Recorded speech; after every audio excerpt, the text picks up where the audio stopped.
하나님은 영이시니 예배하는 자가 영과 진리로 예배할지니라. 아멘.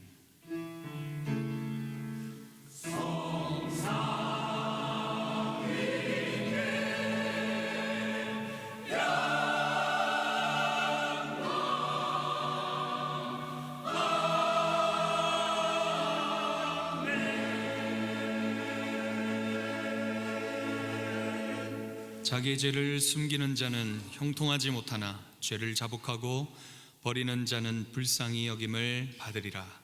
사랑하는 성도 여러분, 우리 하나님께서 기뻐하시는 예배는 상한 마음과 통회하는 심령이라 하셨습니다.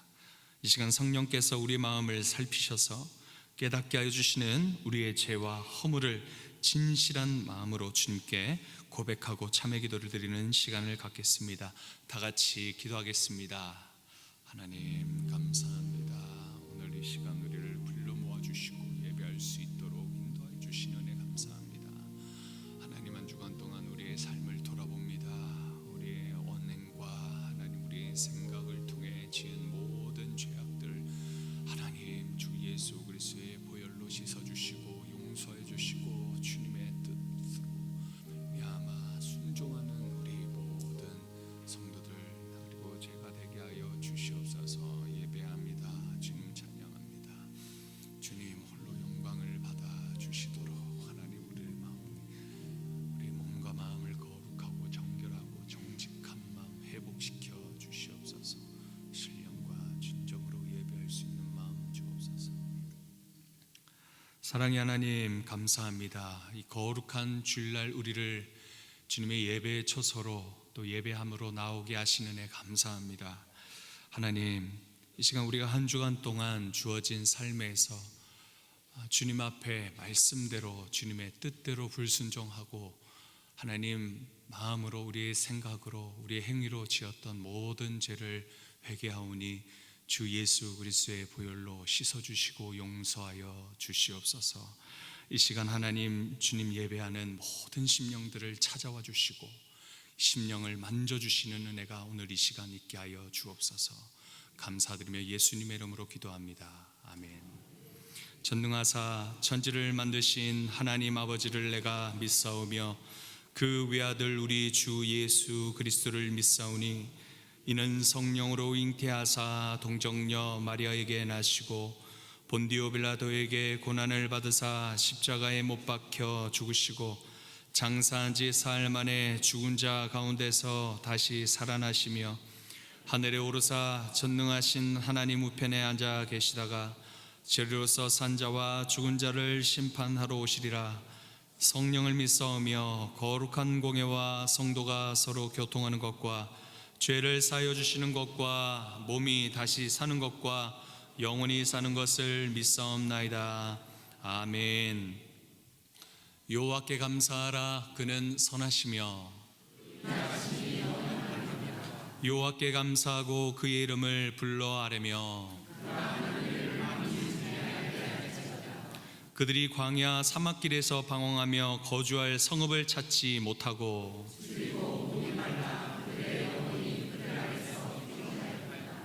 이에 그들이 근심 중에 여호와께 부르짖으매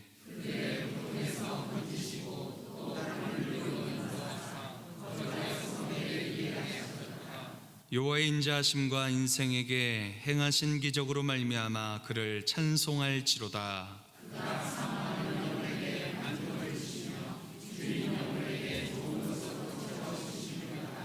아멘.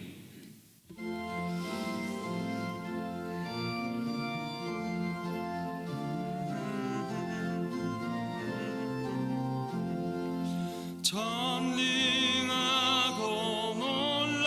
놀라우신 나의 주님 구세주 거룩하신 은혜의 왕 주를 경배합니다.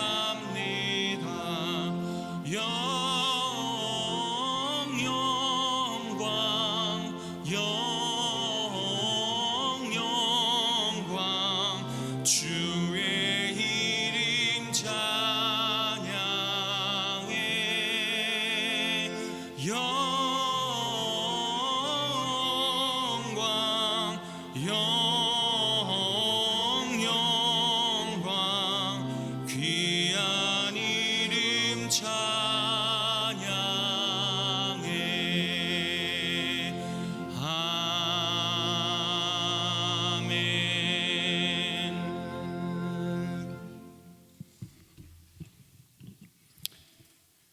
전지전능하신 하나님 우리 아버지, 우리를 구원하사 독생자를 보내주시고 하나님의 자녀 삼으사 이렇게 하나님 앞에 영광 돌리며 참여할 수 있도록 인도하여 주시니 감사합니다. 한 주일 동안도 우리를 지켜주사 하나님의 그 사랑 안에서 거하게 하시고 날마다 일용할 양식으로 우리를 공개하여 주사 우리 육신의 피로도 채워주시니 감사합니다. 비록 육신이 연약하고 이 땅에 사는 것이 험난하다 할지라도 우리를 사랑하시는 그 하나님 때문에 이렇게 하나님 앞에 우리 하나님의 성호를 외치며 우리의 믿음에 감사함으로 나아가게 해주시니 모든 것이 다 하나님으로부터 왔음을 알고 감사드립니다. 그래서 하나님이 주신 일용할 양식 중에 일부를 구별하여 11조와 감사와 선교와 각종 목적 헌금으로 하나님 앞에 믿음으로 애물로써 드리오니 우리의 믿음은 받으사 하나님 기뻐하여 주시고 우리가 드린 이 모든 애물들은 이 땅에서 하나님의 나라와 의를 위하여 몸된 교회를 통해 사용하여 주시옵소서. 그러나 우리가 사는 동안 이 땅에서 주시는 모든 물질로 유혹받지 아니하도록 하나님께서 필요에 따라 허락하여 주시되 하나님이 주신 물질로 하나님을 사랑하며 이웃을 사랑하는 우리 모두가 되게 역사하여 주시옵소서.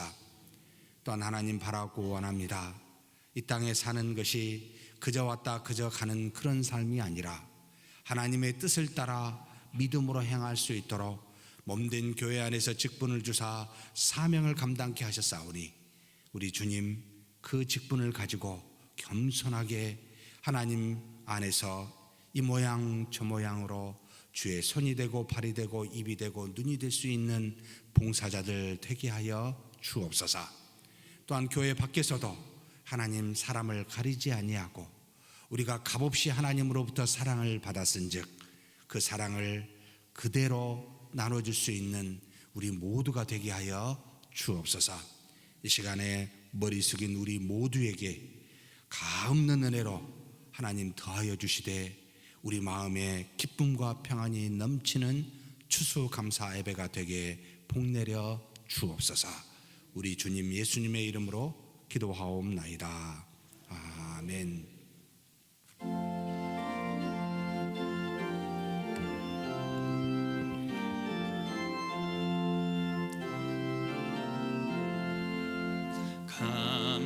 감사하세 찬양하세 주를 믿는 성도들아 하나님이 복을 주사 가난한 우리도 풍성하네 할렐루야 찬송하세 창조주 하나님 감사하세 보고백화가 풍성하니 하나님께 감사하세 감사하세 찬양하세 속죄 받은 성도들아 하나님이 햇빛 주사 삼천리 강산이 풍년일세 주신 알고 나눠주구며 창조주 하나님 감사하세 오곡백과가 풍성하니 하나님께 감사하세 감사하세 찬양하세 은혜 받은 자녀들아 하나님이 우리에게 풍성히 거두라 복 주셨네 곧 얻으린 알고 감고 창조주 하나님 감사하세 오곡백과가 풍성하니 하나님께 감사하세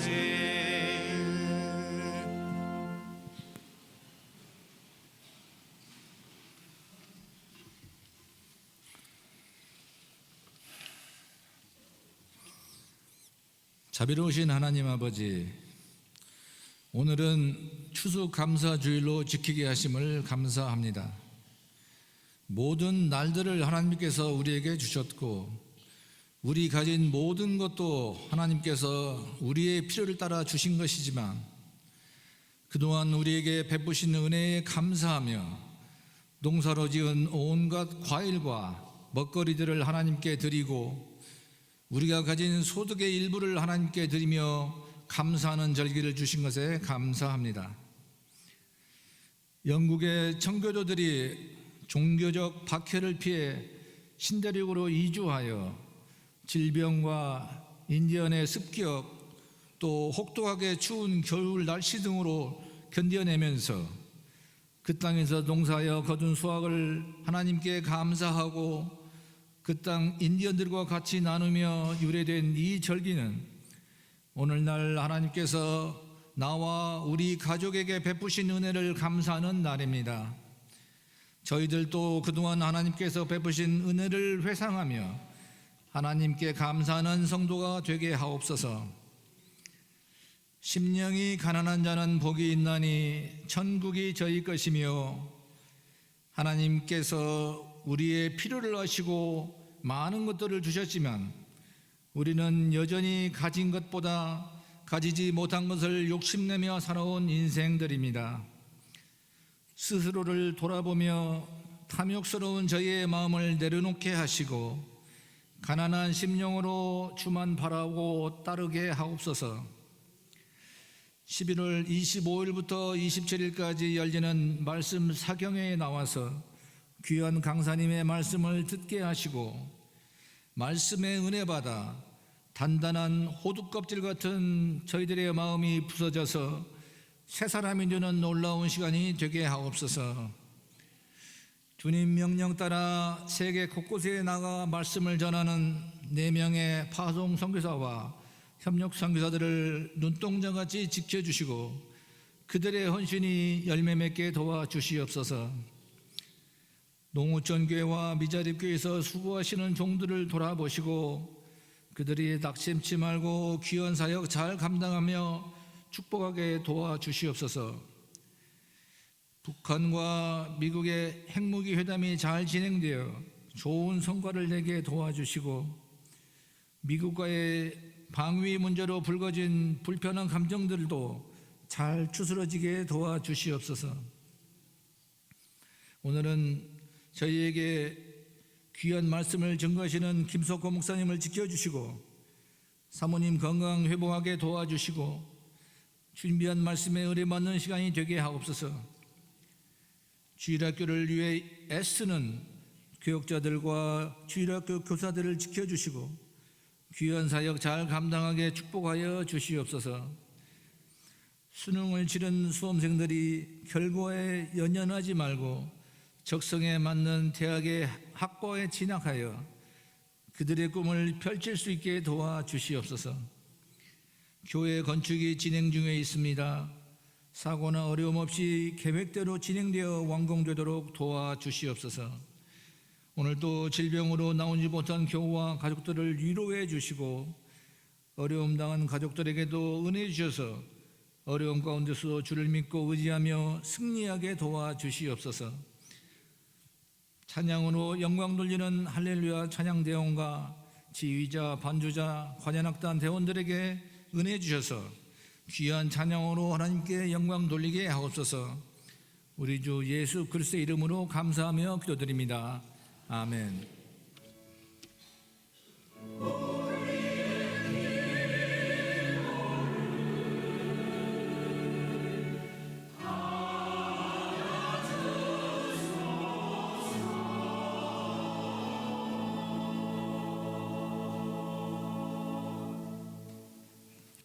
오늘 우리에게 주신 하나님 말씀은 요한복음 10장 7절에서 10절까지 말씀입니다. 신약 162페이지에 있습니다. 제가 7절부터 10절까지 읽겠습니다. 그러므로 예수께서 다시 이르시되 내가 진실로 너희에게 말하노니 나는 양의 문이라. 나보다 먼저 온 자는 다 절도요 강도니 양들이 듣지 아니하였느니라. 내가 문이니 누구든지 나로 말미암아 들어가면 구원을 받고 또는 들어가며 나오며 꼴을 얻으리라. 도둑이 오는 것을 도둑질하고 죽이고 멸망시키려는 것뿐이요 내가 온 것은 양으로 생명을 얻게 하고 더 풍성히 얻게 하려는 것이라. 아멘.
아멘. 믿음으로 열심히 준비한 찬송, 우리 하나님께서 영광 받으신 줄 믿습니다. 전능하신 하나님 아버지, 이 시간에 하나님의 말씀을 경청합니다. 교회의 역사를 돌아봅니다. 주께서 우리에게 향한 하나님의 뜻이 어디 있는지 추수감사 예배를 드리면서 바르게 깨달을 수 있도록 역사하여 주시옵소서. 우리 주님 예수님의 이름으로 기도하옵나이다. 아멘. 제가 부임한 이래로 절기 설교를 한 번도 해보지 않았습니다. 지금까지 여러 성도님들이 또 장로님들이 절기 설교를 왜 하지 않습니까? 좀 해달라고 요청을 할 때마다 하면 안 되겠구나 생각이 되었습니다. 왜냐하면 절기란 건 구약에 폐지되었고 그 뒤에 드리는 것은 절기가 아닌 우리 교회의 전통과 역사로 하는 건데, 이것이 전통과 역사의 관습으로 그냥 드리는 것 같아서 일부러 하지 아니하고, 올해는 아무도 요청하지 아니하여서 때가 되었구나. 그래서 이제 절기에 관련된 말씀을 반듯하게 전하는 것이 필요하다. 그래서 다시는 이 절기를 가지고 성경적 신앙적 혼동이 없었으면 좋겠다라고 생각하여 오늘을 신명기 말씀을 뒤로 하고 요한복음을 선택했습니다. 추수감사절의 유래부터 먼저 좀 봤으면 좋겠습니다. 우리가 1517년 10월 31일 바로 마틴 루터가 독일의 비텐베르크 대학교 성당 앞에 95개조 조항을 붙여서 가톨릭의 잘못된 것에 대해서, 특별히 면죄부에 관련된 내용들을 많이 써서 그들이 가지고 있는 의식과 여러 가지 잘못을 반박하는 내용을 쓴 뒤에 유럽 전역에서는 구교, 곧 로만 가톨릭 교회를 반대하는 신교 운동이 일어나게 됩니다. 물론 이것은 꼭 로만 가톨릭을 저항했었던 루터에 의해서 일어난 것은 아닙니다. 하나님께서 역사적으로 또는 사회적으로 벌써 르네상스라는 어떤 흐름을 통하여 옛날에 다시 인간의, 신에게 빼앗겨버린 인간의 정신을 되찾자라고 하는 프랑스어죠. 르네상스, 다시 발견하자라는 말인데, 헬라에 묻어 있었던 인간의 철학을 다시 가져와 그 지혜로 사는 것이 맞다라고 하는 당시 유럽의 지식인들 층에서 일어나는 이 운동과 맞물려서 이 종교개혁 운동, 구교를 반대한 신교 운동이 함께 일어나게 됩니다. 처음에는 로만 가톨릭 교회의 의식이나 제도 또는 교리 등에 대한 논쟁으로 진행이 됩니다. 이 반대로. 그런데 점차 아나밥티즘이라고 하는 제세례파 신교들 안에 과격주의자가 있게 되고, 그리고 당시에 정치, 경제 모든 것을 권한을 잡고 있었던 로만 가톨릭 밑에 모든 왕권과 귀족들은 정치 군사적 핍박으로 이 신교도들을 과격한 그런 핍박으로 말미암아 서로 물리적인 충돌로 뒤에 변질이 되갑니다. 그래서 구교인 로만 가톨릭과 개신교도들 간의 종교적 싸움이 곧 왕권과 지방 귀족들 간의 통치 이념이라는 명목 아래에서 정치적 싸움으로 변질이 되면서 구교와 신교 간의 단순한 교리적 논쟁을 넘어 이제는 전쟁을 하게 되는, 그래서 많은 사람들이 죽게 되는 것이 거의 한 100년 가까이 그 뒤로 이루어지게 됩니다.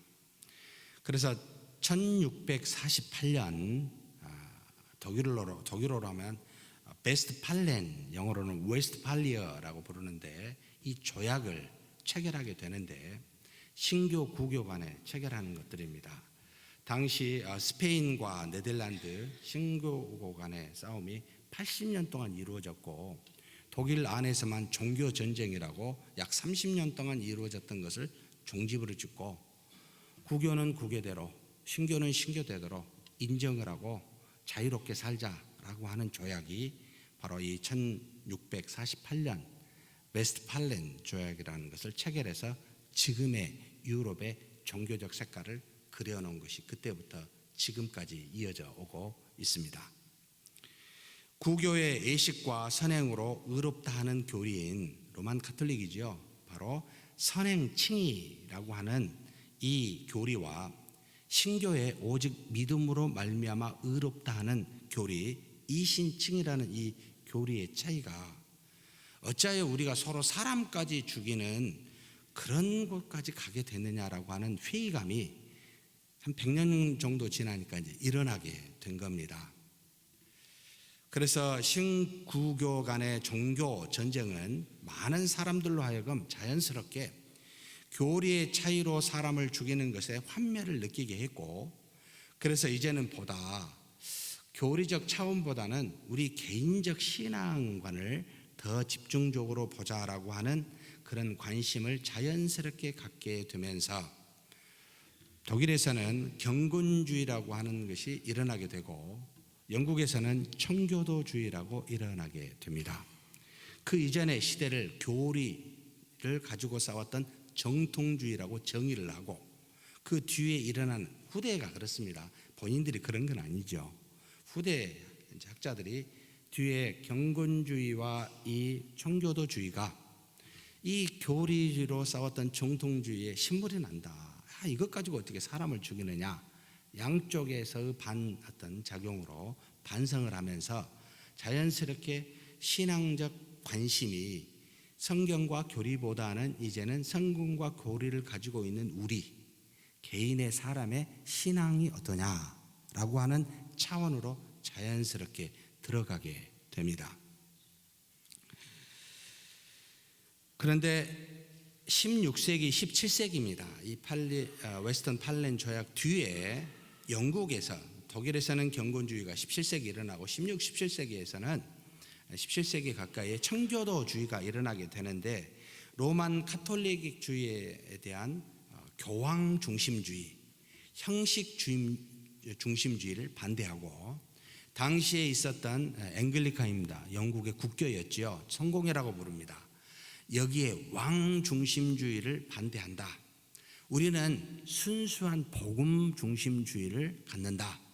그리고 이 복음 중심주의, 성경 중심주의를 통하여 우리 신앙의 근면과 그 다음에 모든 게으름과 여러 가지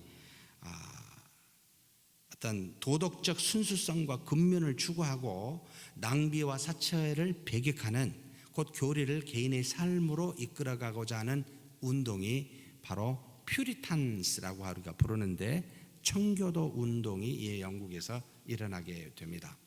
그래서 자연스럽게 개신교, 곧 구교를 대항한 신교도들이 일어나서 개혁주의를 통하여 개혁하자. 로만 가톨릭의 구교가 잘못됐으니까. 근데 이게 교리적 논쟁으로 가는 것을 이제는 우리 개인적 삶으로 이 교리를 적용하여 우리 신앙의 순수성을 갖는 것이 필요하다라고 했었던 굉장히 좋은 바로 정신을 갖고 시작한 게 이 퓨리탄스, 청교도였습니다. 그런데 이것이 후에 하나님의 말씀과 교리를 이제는 그 눈을 두었던 우리 시각을 개인의 신앙으로 두게 하는 우를, 사실 그때만 해도 우라고 보지 않았어요. 그 뒤에 개인의 신앙의 다양성을 보고 감성과 이성과 의지를 따른 도덕적 관점으로 이 신앙관을 가게 되면서 지금 우리가 말하는 말씀과 교리는 무슨 의미가 있느냐, 나의 신앙의 경험이 중요하다라고 하는 자유주의적 입장까지 가게 되는 계기가 될 줄을 아무도 몰랐습니다. 후대인 우리가 이게 왜 이렇게 됐을까, 왜 말씀을 보지 않고 교리에 관심이 없었을까 라고 할 때 이런 역사적 흐름 속에 우리가 시대의 아들로서 그 영향을 지금 받고 있다 이 말입니다. 그런데 당시에 이 퓨리탄이라고 하는 이 청교도들은 그 영국의 여왕이었습니다. 블러디 메리라고 표현하는데 이 카톨릭으로 이 개신교들을 핍박하니까, 그리고 당시에 이 성공회는 카톨릭과 같이 형식주의, 지금 하이처치, 로우처치라고 나눠져 있습니다만 하이처치는 카톨릭의 예식을 굉장히 받아들이고 로우처치는 지금도 거의 장로교와 유사한 예배가 성공회 안에 두 파로 정확하게 지금도 나눠서 진행되고 있습니다만, 그 예식이 싫다. 우리는 순수한 신앙을 따라 살겠다. 그리고 우리는 바른 교회를 추구하겠다. 더 나아가 정말로 우리가 원하는 개신교 국가를 만들겠다라고 하면서 당시에 유명한 신대륙인 미국으로 건너가게 됩니다. 이게 단지 영국만은 아니었습니다. 네덜란드도 유럽에서 많이 갔습니다만, 네덜란드도 상당한 사람이 신대륙인 이 미국으로 넘어가서 개신교 국가를 형성하는데 초석을 이루게 되고, 그들의 모든 조상은 사실 다 유럽에 있습니다. 그래서 미국의 모든 도시는 이름들이 전부 다 유럽에 있지요. 여러분, 뉴욕 하면은 요크가 영국에 있습니다. 새로운 요크란 뜻입니다. 아무튼 그것은 뭐 차지하고, 그렇게 해서 거기에 넘어간 사람들 중에 1620년입니다. 102명이 메이플라워라는 이 배를 타고 약 66일 정도, 2달 정도 되는 거리를 통해서 넘어가게 됐을 때가 바로 겨울철이었습니다.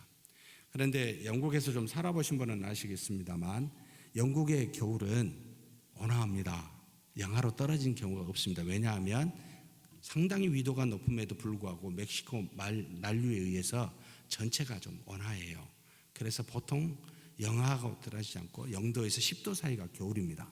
그래서 우리의 겨울은 살을 에이는 겨울이라고 말하는데, 영국에서의 겨울은 뼈를 저리는 추위라고, 은근히 추워요. 별로 이렇게 기분이 썩 안 좋아요. 이거 정말 어디 도망갈 수가 없어요. 우리는 어디 따뜻하게 들어간 전체가 은근히 추워요. 그래서 뼈를 저리는 추위라고 부르는데, 그런 사람들이 신대륙에 가서 그 추위를 맞이했을 때는 굉장한 혹독한 추위였습니다. 그래서 102명 중에 반수 정도가 죽습니다. 한 해를 넘기지 못하고 죽게 됩니다. 그런데 주변에 있었던 인디언들이 불쌍히 여겨서 옥수수를 주고 그것으로 연명하여 그 다음에 곡식을 심어서 1621년입니다. 가을에 처음으로 곡식을 얻어서 하나님께 감사 예배를 드렸던 것이 바로 추수감사절의 유래가 되었습니다. 그래서 그전에는 없어요. 그런데 이 추수감사절도 결국은 1623년입니다. 매사추세츠에서 처음으로 추수감사절이라고 명절을 만들어냈고, 그 다음에 이제 조지 워싱턴 미국의 초대 대통령이죠. 1789년에 미국 전역에 추수감사절을 명절로 선포하면서 이제는 모든 미국에 있는 교회는 11월 달에 추수감사절을 지키게 되었고, 그 영향을 받은 미국의 선교사 우리나라에 왔죠. 1885년 장로교의 언더우드, 감리교의 아펜젤러가 와서 우리 한국교회에 개신교를 만들어내고 그 추수감사절을 그대로 우리한테 접목하여 유래가 되었습니다. 그래서 유럽은 추수감사절 별로 관심이 없어요. 미국의 영향을 받은 종교를 한마디로 받은 나라들이 이 추수감사절에 영향을 받습니다. 물론 언제 이 터키가 들어왔는지 모르겠어요.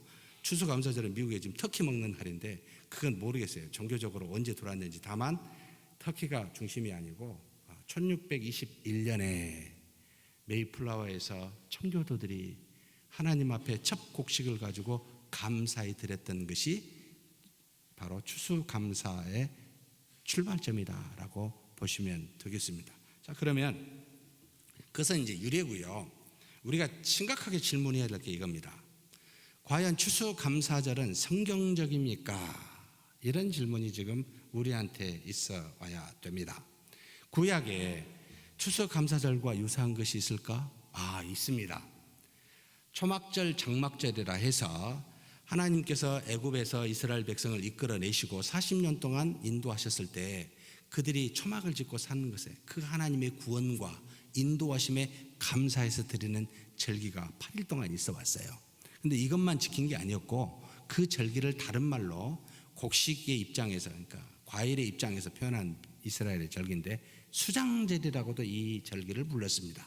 수장은 과일을 저장한다라는 뜻인데, 이 수장절을 무슨 뜻이냐면 포도, 유대인들이 주로 나온 포도, 무화과, 올리브들을 그들이 추수해서 창고에 저장해서 하나님 앞에 감사하다라고 하는 절기.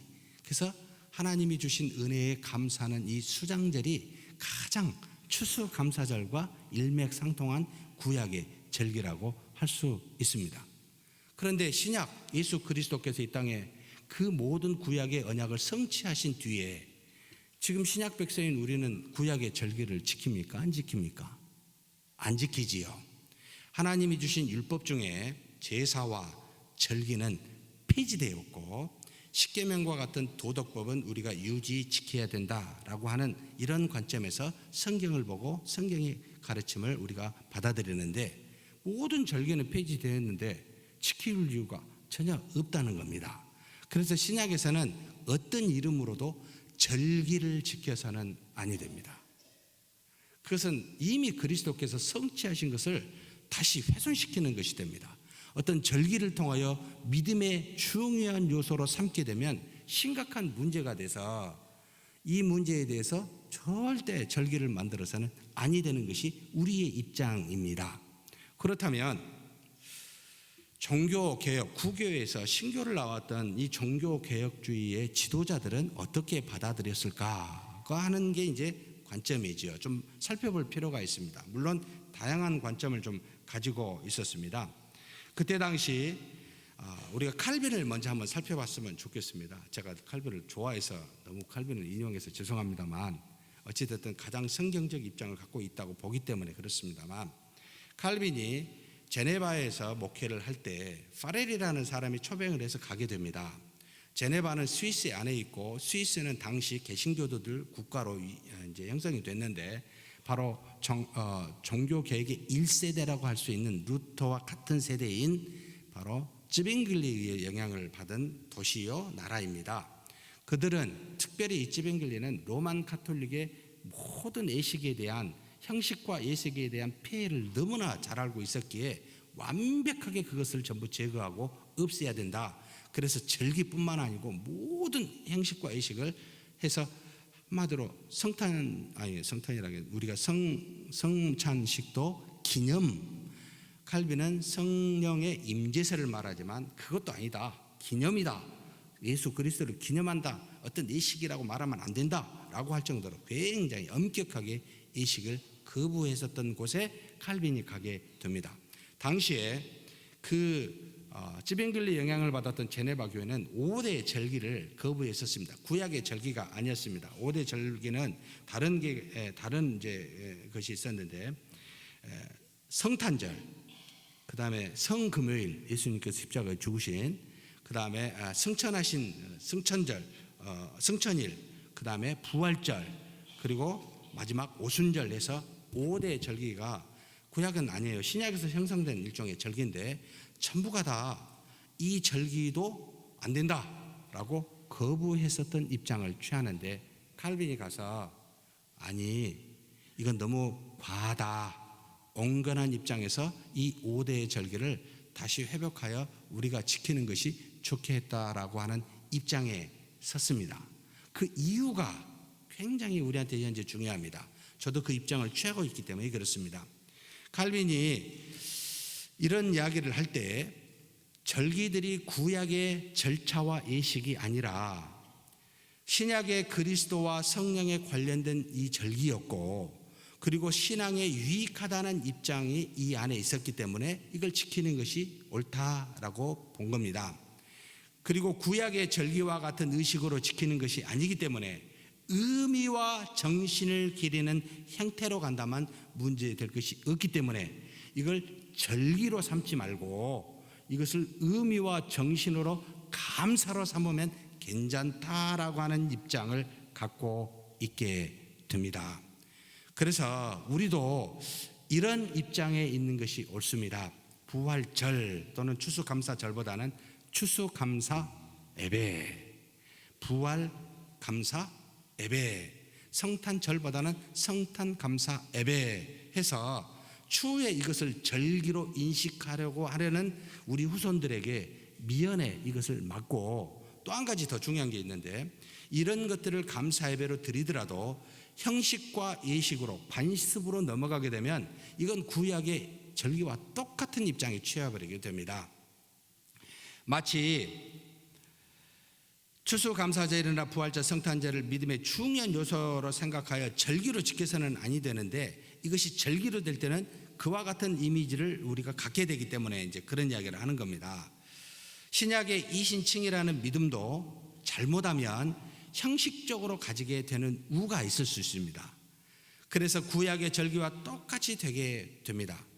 그래서 그때나 지금이나 사실 사두개인이나 바리새인이나 제사장은 구약의 용어이지만 지금도 믿음의 정신으로 이것을 말씀을 지키지 아니하게 될 때는 똑같이 지금도 바리새인과 제사장이 있을 수 있습니다.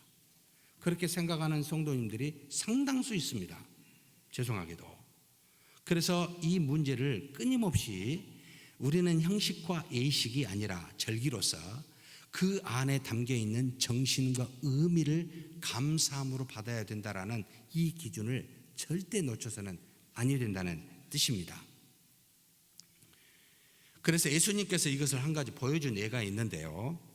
구약의 율법인 제사와 절기가 폐지되었지만 율법의 정신인 마태복음입니다. 정의와 공율과 믿음은 지키라고 예수님이 십계명에 대해서 이야기를 할 때 그 이야기를 하신 경우가 있습니다. 율법은 다 폐지됐다. 근데 정신과 그 안에 숨어있는 의미 뭐냐? 공율, 정의, 믿음은 지키는 것이지 않냐. 믿음도 마찬가지예요. 우리가 지금 현재 신약 백성에 그냥 믿는다고 말하면서 이걸 형식적으로 생각하게 되면 곤란합니다. 이 믿음은 반드시 예수 그리스도의 말씀과 가르침이 드러난 믿음이어야 됩니다. 그냥 나는 믿는다 라고만 말해가지고는 여러분 아니 됩니다. 이게 지나면 형식주의가 돼요. 뭡니까 믿음의 내용이? 그 안에 무슨 정신을 갖고 있습니까? 무슨 의미가 있습니까를 반드시 물어야 이 믿음이라는 이 가치가 훼손이 되지 않습니다.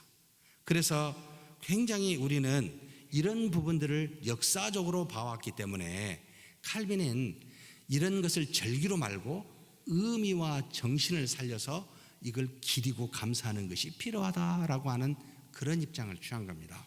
사랑하는 성도 여러분, 추수감사 예배를 그렇게 지키십시다. 절기로서가 아니라 의미와 정신을 반드시 알고 해야 됩니다. 그래서 저도 오자마자 일부러 안 했습니다. 설교를. 지금은 받아들일 수 있는 정도 됐겠다 생각이 되어서 이제 합니다. 그래서 이때에 그렇다면 이렇게 추수감사 예배를 맞는 우리가 어떻게 주님께 무엇을 감사해야 됩니까? 이런 질문이 자연스럽게 가죠. 오늘 읽은 본문이 그 이야기를 해주고 있습니다. 크게 두 가지를 이야기합니다. 먼저 본문을 한번 보겠습니다. 요한복음 10장에는 예수님께서 자신을 두 가지로 비유하고 있습니다. 그러면서 우리가 어떤 예수님이요, 어떻게 은혜를, 어떤 것을 받아서 무엇을 감사해야 될지를 가르쳐주고 있는 내용입니다. 첫 번째는 자신을 선한 목자라. 10장 우리가 읽은 7절부터 10절가 있는데 11절 이후의 말씀은 선한 목자에 대해서 비유합니다. 그럼 무슨 말이냐면 도적이 오고 맹수가 올 때 도망가는 사람은 싹군 목자다. 그런데 나는 내 목숨을 바치기까지 양들을 지키는 그런 목자에게 나는 선한 목자다. 그래서 유일하게 선한 목자는 예수 그리스도 한 분밖에 없습니다. 그 뜻은 결국은 우리를 위해서 십자가에 자신의 생명을 바칠 목자는 자신 곧 선한 목자인 예수님밖에 없다라는 것을 표명한 내용이 이 선한 목자를 비유로 말씀하신 의미입니다. 두 번째는 자신을 양의 문이라고 말합니다. 양이 들어오고 나갈 수 있는 문, 게이트라는 거예요. 양의 문. 무슨 뜻입니까? 양들이 우리에 들어오고 나가는 유일한 문, 결국 하나님의 나라라고 하는 이 우리에 들어갈 수 있는 유일한 문은 양의 문인 예수 그리스도밖에 없습니다. 그래서 나는 양의 문이다, 우리에 들어갈 수 있는 유일한 문이다 된다라고 지금 그렇게 가르치시고, 그리고 이 문을 통해 들어오고 나갈 때마다 너희가 꼴을 얻을 것이다 이렇게 말하고 이렇게 가르쳐 주고 있습니다. 그런데 10장 7절에서 8절에 예수님보다 먼저 온 사람들이 있습니다. 양의 문이 아닌 존재들이 있다라고 말합니다. 이들은 도적이요 강도라고 말하는 내용이 그 다음에 나옵니다. 같이 한번 읽겠습니다. 그러므로 예수께서 다시 이르시되 내가 진실로 진실로 너희에게 말하노니 나는 양의 문이라. 나보다 먼저 온 자는 다 절도요 강도니 양들이 듣지 아니하였느니라. 예수님보다 먼저 온 자들 누구를 말할까요? 사랑하는 성도 여러분, 구약의 선지자나 제사장이나 이런 사람이라고 생각하지 마십시오. 이런 사람을 가리키는 게 아니고 이건 당시의 형편과 환경을 알아야 풀을 수 있는 말씀이기도 합니다. 예수님보다 먼저 와서 자신이 문이라고 메시아라고 말한 사람들이 있었습니다. 바로 이는 당시 환경을 말하는데 남유다가 BC 586년에 바로 바벨론의 느부갓네살 왕에 의해서 멸망을 당하고 에레미야 선지자의 말씀처럼 70년 뒤에 예루살렘 성전이 다시 회복이 되어서 모든 유대인들이 돌아온 게 아니고 일부 유대인들이 예루살렘으로 복귀하게 됩니다.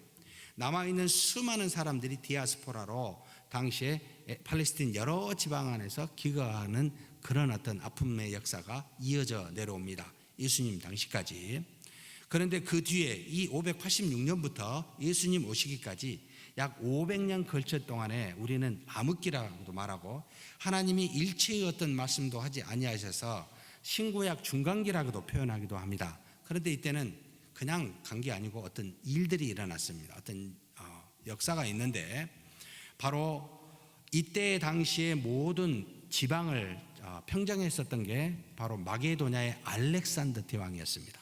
이 사람은 헬라 제국을 하나로 통일해서 막강한 힘을 갖고 있었는데 알렉산더 대왕이 죽고 난 다음에 4명의 장군이 이 나라를 분할해서 갖게 되었는데 유다가 속한 팔레스틴 지방은 셀루쿠스라고 하는 장군이 왕이 되어서 지배하게 됩니다. 근데 이 셀루쿠스는 다른 3명의 다른 어떤 장군들보다 굉장히 강력한 헬라 문화를 좋아해서 이 유대 땅에 헬라 문화를 강제적으로 접목시키고자 했었던 인물이 됩니다. 어느 것까지 들어가게 되냐면 예루살렘 성벽을 헐고 예루살렘 성전 안에 있는 그 번제 제단을 헐어서 그것을 헬라의 이방신을 섬길 수 있는 제단을 줘서, 그리고 모든 이 유대인들은 헬라 문화를 알아야 된다고 강요하는 입장이 됐기에 유일신을 믿고 오직 이 유대교에 따랐던 유대인들로서는 굉장히 증오의 대상이 되었습니다. 그래서 당시에 마타디아라고 하는 지도자를 따라 독립운동을 로마죠. 헬라 문화를 전하는 이 로마 셀루쿠스의 왕조를 대항하는 게릴라식 전법을 통해 저항해서 싸우는 일들이 일어나고 많은 유대인들이 동조하게 되고 그의 아들 우리가 마카비 유다라고 부르는데 굉장히 강력한 군사적으로 해서 결국은 로마 군대를 물리치고 예루살렘을 한 20년 동안 독립된 왕조를 건축하게 되는데 이 왕조가 바로 하스몬 왕조라고 부르게 되었습니다. 유일하게 그 500년 상간에 독립된 나라를 가져본 기간이 그때였습니다. 근데 물론 이것도 오래가지 못합니다. 그 유다의 동생인 요나단이라고 하는 사람이 결국 로마의 군대에 의해서 완전히 다 전멸하게 되고, 그때 당시 일어난 하시딤 운동이라는 게 있습니다. 왜 하시딤 운동이 중요하냐면은 우리는 유대인입니다. 우리는 거룩한 자들이다, 구별된 자들이다, 헬라하고 다르다, 헬라 문화를 배척하고 유대 문화를 건설하자, 우리 종교를 회복하자라고 하는 거룩한 운동이 일어나는데 이 운동이 뒤에 바리새파를 만들게 되는 계기가 되고, 그리고 또 한쪽으로는 정치적으로 종교적으로는 바리새파가 되고 정치적으로는 여러분 예수님 당시에 진롯당이라고 들어보셨죠? 예수님 제자 중에도 있습니다만 열정당원이라고 하는 존재가 있습니다. 바리새파와 열정당원들이 예수님 당시에 있었어요. 이 사람들은 메시아를 정치적 종교적 지도자라고 우리 민족을 이 로마의 압제에서 해방시키고 종교적으로도 독립 만들어질 메시아가 온다라고 해서 유다와 같이, 요나단과 같이, 그의 아버지 바로 여기 말하는 마타디아와 같이 그런 사람들이 메시아다라고 말하는 것이 팽배하게 알려져 있었던 시대였습니다. 그래서 예수님이 야, 그들은 아니야. 메시아는 이 땅에 너희의 종교적 정치적인 것을 해방시키려고 온 분이 아니라 이 세상과 상관없는 저 세상으로 인도하는 바로 그런 사람이 메시아야, 바로 나야. 그래서 차원이 다른, 이 땅에서의 해방이 아니라 완전 차원이 다른 그런 구원을 말한 자가 나다. 양의 문인 나다. 나를 통해서만 들어간다. 저들은 도둑이요 강도다 라고 지금 말하는 겁니다. 사랑하는 성도 여러분, 제가 왜 이 이야기를 하냐면 우리 주변에 많은 정치적인 일들이 일어납니다. 이것이 우리에게 해방을 주지 않는다는 겁니다. 그리스도는 여기에 물론 우리 삶에 관심이 있지만 이것을 타파하여 그것으로 말미암아 해방을 주고 구원을 시키러 오신 분이 아니라 이 세상을 넘어서 저 세상에 하나님의 나라를 주는 구원을 주시는 분으로 오셨다는 것을 우리가 알아야 됩니다. 그래서 자꾸 정치적인 것으로 여러분 그렇게 이야기하시는 분들 조심하셔야 됩니다. 교회에서 제가 누누이 이야기합니다. 그건 아니라고. 우리 관심의 대상이 아닙니다. 우리 영혼의 생명을 좌우하는 요소가 아니라는 뜻입니다. 그래서 강도요 도둑놈들이다 이 이야기를 한 겁니다. 그러면 나는 뭘 줬냐? 두 가지를 줬다는 겁니다. 그 다음에 곧바로 이야기를 하십니다. 바로 10장 9절 한번 같이 읽겠습니다. 내가 문이니 누구든지 나로 말미암아 들어가면 구원을 받고 또는 들어가며 나오며 꼴을 얻으리라. 두 가지 줬어요. 예수님이 양의 문인데, 자, 누구든지 나로 말미암아 들어가면 뭘 받아요? 구원을 받는다. 두 번째, 또는 들어가며 나오면 뭘 얻어요? 꼴을 얻는다. 구원과 꼴을 주시는 분이 양의 문이신 예수님이라는 겁니다. 이게 뭐죠? 그 다음 10절에 동일한 의미로 다르게 표현하십니다. 같이 한번 읽겠습니다. 도둑이 오는 것은 도둑질하고 죽이고 멸망시키라는 것뿐이요 내가 온 것은 양으로 생명을 얻게 하고 더 풍성히 얻게 하려는 것이라. 자, 도둑놈이 온 것도 두 가지를 해요. 우리에게 준 것을 도둑질해 가요. 그리고 우리의 생명을 죽이고 멸망시켜요. 예수님이 준 것은 뭐라고요? 내가 온 것은 뭘 줘요? 양으로 생명을 얻게 하고 9절에 구원과 같은 뜻입니다. 그 다음에 뿐만 아니라 뭘 줘요? 더 풍성히 얻게 하라는. 뭘 더 풍성히 얻게 하겠습니까? 꼴을요. 꼴을 풍성히 얻게 하겠다는 겁니다. 이 두 가지를 우리에게 주었다는 겁니다. 이것을 우리가 받고 있고 이것을 감사해야 됩니다. 그렇다면 먼저 주님은 양으로 생명을 얻게 하시라고 곧 양들에게 구원을 주시려고 이 땅에 오신 것이 첫 번째 목적이라고 말하는데 이게 구체적으로 무슨 내용입니까? 이 생명은, 구원을 말하는 이 생명은 단지 생물학적인 우리 생명을, 육체적 생명을 말하는 것이 아닙니다. 죄와 사망으로부터 벗어나 영이신 하나님과 영원히 살게 되는 영적인 생명을 의미하고 있습니다. 원래 우리는 창세전에 기쁘신 뜻대로 예정을 받아 하나님께 속한 양이었습니다. 그런데 우리는 다 양 같아서 그릇 행하여 제 길로 가고 말았습니다. 오직 눈앞에 놓인 초지와 물을 따라가는 양처럼 배와 목을 만족하게 하기 위해서 육체의 소욕에 따라 우리의 소견에 좋은 대로 가고 마는 잃어버린, 하나님으로부터 잃어버린 양이 되었습니다. 우리를 만드신 영이신 하나님과는 상관없는, 그래서 육체의 소견에 좋은 대로 따라가고 주인 되신 하나님을 떠나 길을 잃은 양이 되어버렸다는 말입니다.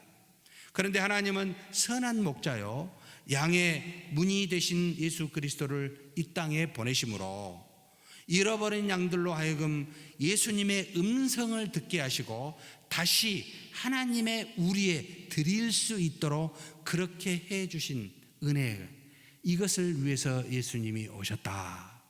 그래서 우리 안에 들어갈 수 있도록, 하나님이 통치하는 하나님의 나라 안에 들어갈 수 있도록, 곧 구원이라고 표현하고 영원한 생명이라고 표현한 이 우리 안에, 하나님의 나라 안에 드리도록 유일하게 하는 문, 그렇게 이끄는 유일한 선한 목자 누구라고요? 예수님이시라는 겁니다. 이 일을 위해서 이 땅에 오셨고 내가 너희들에게 이렇게 생명을 주었다라고 지금 말한 게 첫 번째입니다. 사랑하는 성도 여러분, 그런 은혜를 받은 우리가 어떻게 해야 됩니까? 감사해야 되겠잖아요. 추수감사 예배 때 그걸 감사해야 됩니다. 하나님은 선한 목자요 양의 문이 되신 예수 그리스도를 이 땅에 보내므로 잃어버린 양들로 그의 음성을 듣게 하사 하나님의 나라에 거하게 하셨습니다. 이것이 곧 구원이요 다시 생명을 얻는 것이라 말씀한 겁니다. 하나님은 자신에게 속한 양들이 길을 잃은 양이 되어 어둠과 죽음 안에서 방황하는 것을 더 이상 방관하지 아니하시고 자신의 우리로 예수님을 통하여 들이시게 하셨습니다. 즉 하나님이 미리 정한 자들을 죄악의 어둠 속에서 구원하사 하나님의 나라를 상속받는 하나님의 아들들이 되게 하시려고 그리스도의 죽으심과 그 죽으심의 속량과 또 성령의 내주하심의 인치심으로 이제는 양들에게 하나님과 더불어 사는 영원한 생명을 가진 존재가 되게 하셨다는 겁니다. 이것이 바로 구원하셨다, 생명을 주었다라는 뜻입니다. 그래서 하나님의 형상을 가진 인간이 그리스도와 같이 하나님을 상속받아 하나님의 속성에 참여하게 되는 이제 그런 은혜를 이제 갖게 되었습니다. 믿으십니까? 세상에 이보다 더 큰 은혜가 어디 있습니까? 한번 이야기해 보십시오. 없어요. 단지 죽기 전에 이 땅에서 배가 부르는 것이 최고라고 생각하면서 마치 양처럼 쉬지 않고 풀을 먹고 물을 마시는 일에만 집중하며 살았던 우리에게 육체적 죽음 뒤에도 생명이 있고 이 생명이 영원히 하나님과 사는 것임을 알게 하시고 그리고 양의 문이신 그리스도를 통해 우리에게 주셨다라고 지금 말씀하고 있습니다. 그래서 우리는 빛의 자녀요 의의 자녀가 되었습니다. 우리가 잘해서가 아닙니다. 우리의 공로가 있어서도 아닙니다. 우리 자신이 그 무엇으로 열심히 노력하니까 된 것이 아닙니다. 오직 믿음 안에서 부여받은 중보자이신 예수 그리스도와 성령의 은혜로만 이렇게 빛과 의의 자녀가 되었습니다. 믿으신가요? 그렇다면 이제는 이 구원에 대해서 하나도 우리가 우리 것에 대해 자랑할 것이 없습니다. 왜요? 100% 다 하나님이 하셨기 때문이지요. 그런데 그 결과로 우리는 더 이상 이제 죄로 인한 어둠과 사망이 우리를 지배하지 못하게 하신 겁니다. 다만 잠시 유혹을 받을 수 있어도 다시 예전과 같이 죄와 사망의 종이 되어서 거기에 종살이로 살게 되지는 않는다는 말입니다. 사랑하는 성도 여러분, 이 영원한 생명이 그리스도를 통해 저와 여러분에게 이미 부여된 줄 믿으십니까? 그렇다면 우리는 두 가지밖에 없어요. 뭡니까? 무엇을 가지고 세상에 있는 것으로 두려워할 이유가 있습니까? 없습니까? 없어요. 어떤 것도 두려워할 이유가 없어요. 우리의 육체와 영의 생명을 좌우하시는 하나님 한 분만 두려워하고 그분만 경외해야 합니다. 그래서 세상을 살 때 신자는 두려울 수가 없어요. 두 번째, 그 은혜에 감사하니 무슨 말이 나오겠습니까? 감사와 찬미가 나오잖아요. 두려움 없이 감사와 찬미가 우리가 하는 일입니다. 이렇게 추수감사 예배 때 하나님 감사합니다. 내가 영원한 생명을 가졌습니다. 더 이상 죄와 사망의 종이 아닙니다. 그런 우리가 되었노라고, 그래서 하나님과 더불어 영원히 살게 되었노라고 감사하며 고백하는 것이 바로 이렇게 추수감사 예배 때 드리는 마음이지요. 그런데 우리 주님은 양으로 생명만 주신 것이 아니었습니다. 두 번째를 줬습니다. 들어오고 나가며 꼴을 더 풍성히 얻게 하시는 은혜를 우리가 이 땅에 사는 동안 주셨다는 말입니다. 오직 은혜로 주신 영원한 생명이 저 세상에서 완성되겠지만, 그러나 이 땅에서도 이미 이렇게 주어진 영원한 생명이 썩어질 육체 안에서도 풍성한 열매를 맺게 하는 역사가 있다는 말입니다. 그게 뭘까요? 즉 썩어지는 이 세상에서의 삶에 썩지 아니하는 하늘에 속한 열매를 이 땅에서 사는 동안도 풍성하게 열매 맺게 하도록 양의 문을 들어오고 나갈 때마다 꼴을 주신다는 말입니다.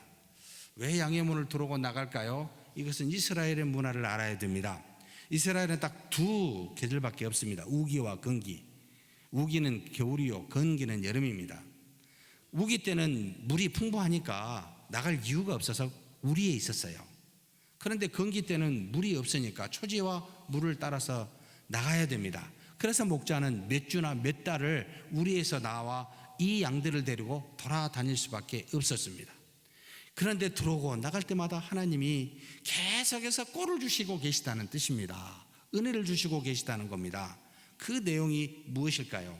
바로 하나님께서 우리에게 영적인 생명만 주신 것이 아니라 육체의 생명을 위해서 필요한 일용할 양식을 주시겠다는 말입니다. 비록 이 일용할 양식이 우리가 섬겨야 할 대상과 사명에 따라 각기 다르게 주시지만 적어도 우리에게 필요한 모든 것을, 즉 양식을 주는 일터와 터전인 집과 사랑할 수 있는 가족을 주시겠다는 것이 이 바로 일용할 양식입니다.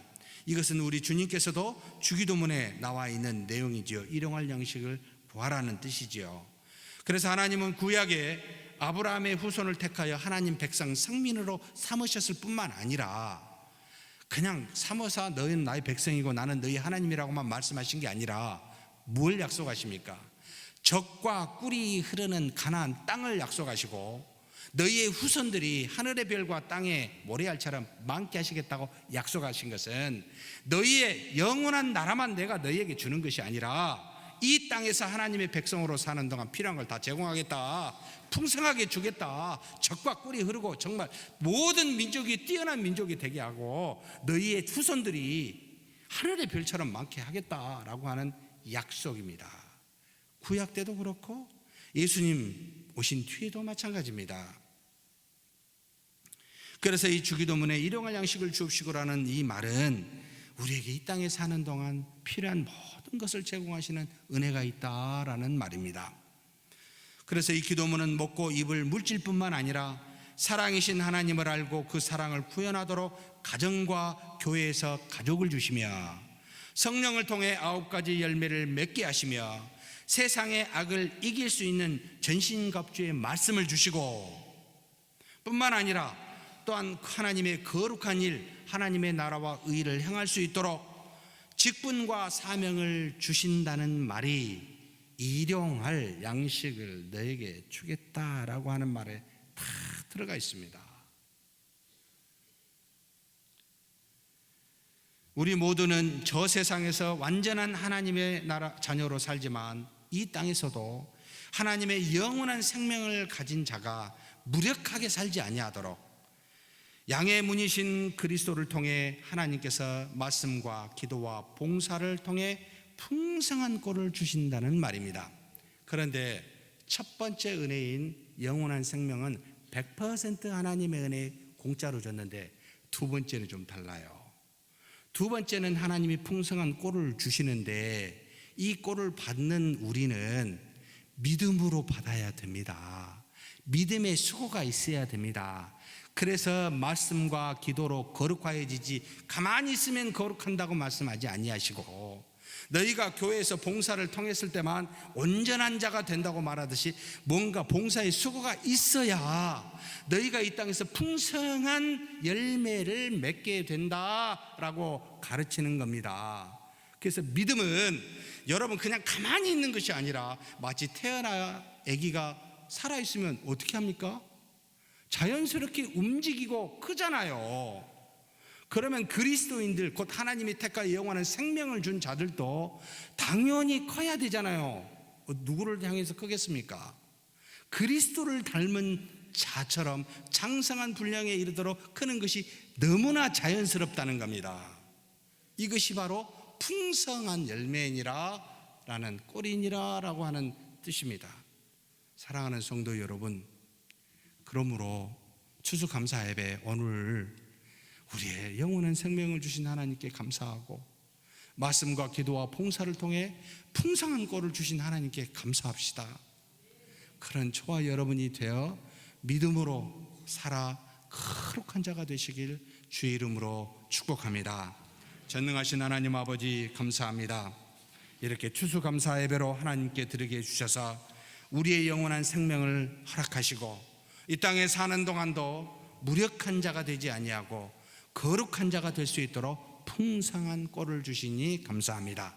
이것에 감사하여 하나님께 찬미와 찬송과 감사를 올려드리오니 받아주시고 우리에게 더욱더 하나님의 은혜가 넘치게 하여 주시옵소서. 우리 주님 예수님의 이름으로 기도하옵나이다. 아멘.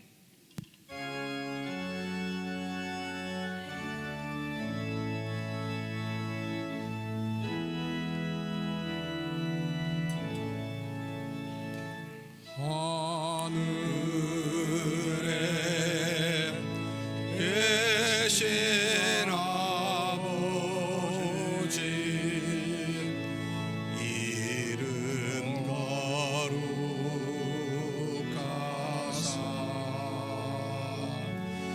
주님 나라 임하시고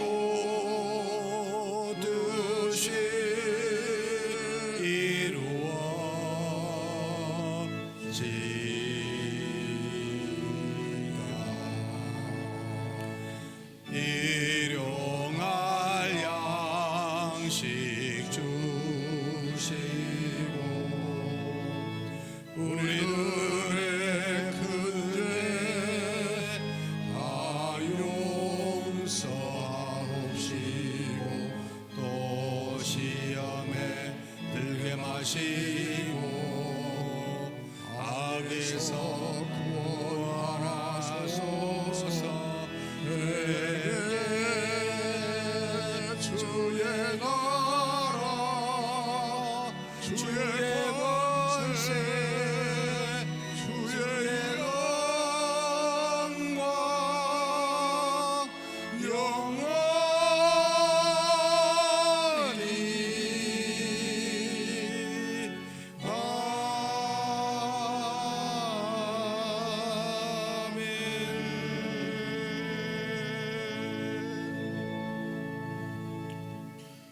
여호와는 내게 복을 주시고 너를 지키시길 원하며 여호와는 그 얼굴을 내게 비추사 은혜 베푸시길 원하며 여호와는 그 얼굴을 내게로 향하여 드사 평강 주시기를 원하노라. 주 예수 그리스도의 은혜와 하나님의 사랑과 성령의 교통하심이 너희 무리와 함께 있어지이다. 아멘. 영광